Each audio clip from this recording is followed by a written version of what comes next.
I'll try to make this short. This is a August 2nd, 2023 grow update. First one actually. But this is my KSLS, just potted up into the, I think it's like a 10-gallon pot.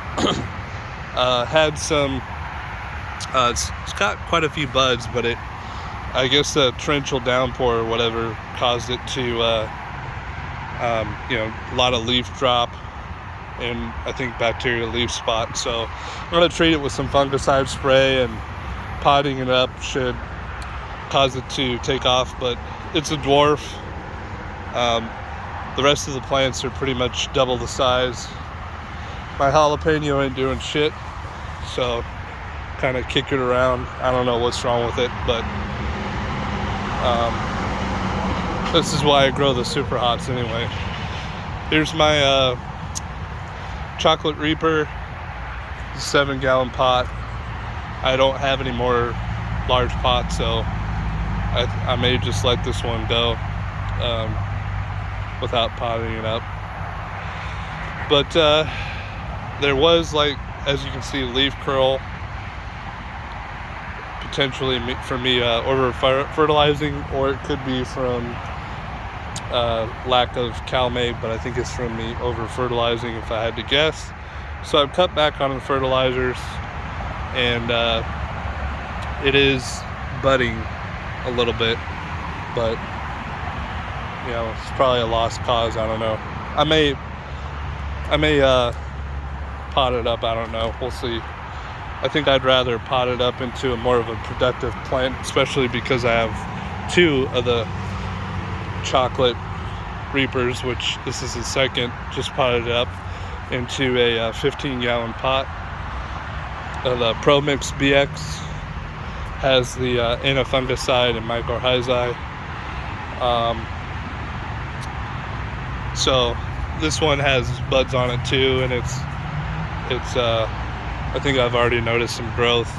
I also use the Bigfoot root enhancer, so good stuff. This is the BBM, very productive so far. Lots of flowers, lots of baby peppers, and some really gnarly ones like this here. Let's see if it's coming in.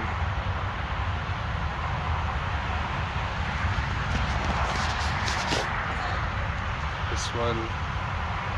So they're all wrinkled and gnarly as hell. Lots of baby peppers on that one. Only like 3 full-grown peppers. This is the I'm gonna hit this one. I'm gonna hit this one with the phosphorus and potassium bloom booster. As you can tell, not really a whole lot of flowers going on, so I'm gonna hit that with what it needs. I have given it 1 dose already, but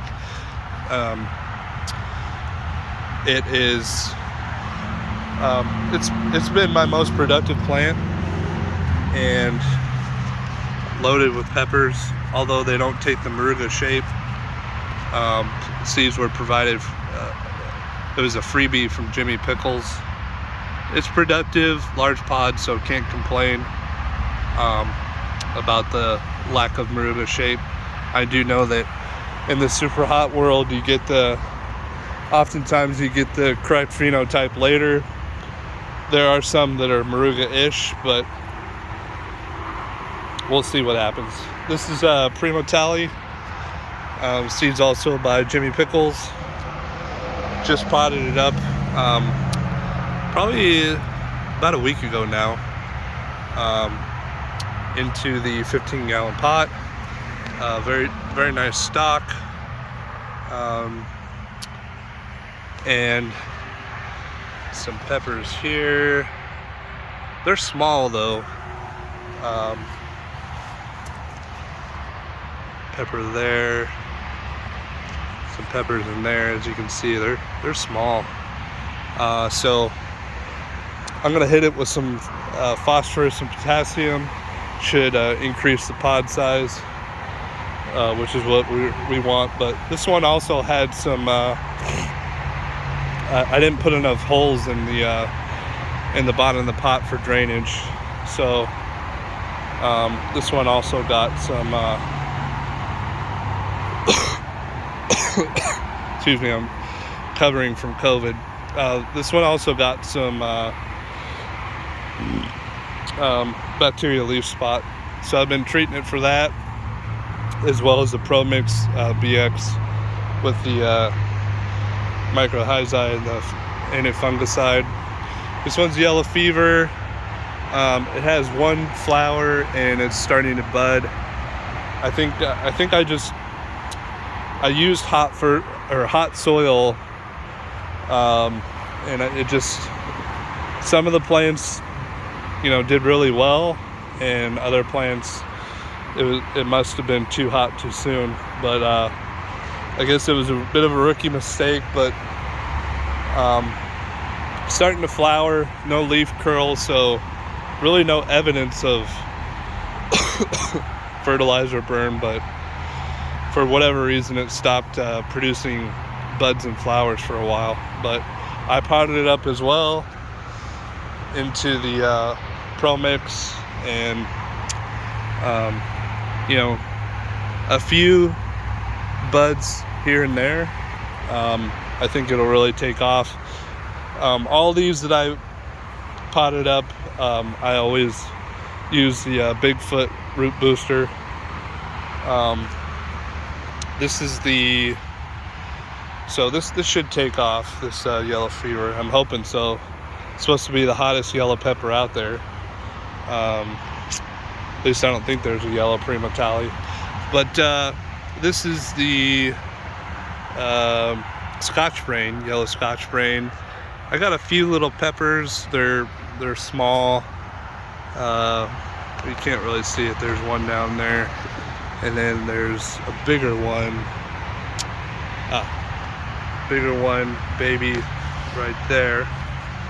But this one kind of got tore up from me taking it outside. There's some flowers and buds, but I carried it across before I bought my wagon, and I don't think it wasn't ready for the journey, because the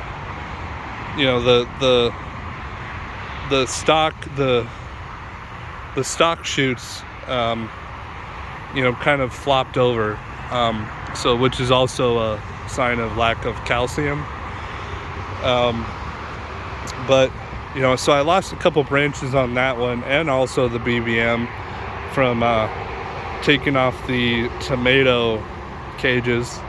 So lesson learned: don't use tomato cages unless they're going to be in their forever home. I did buy some cutters and cut the tomato cages open, but it's just easier not to use them. The reason why I used them to begin with was because deer can be a problem around here, and I didn't want any deer to start munching on my pepper plants,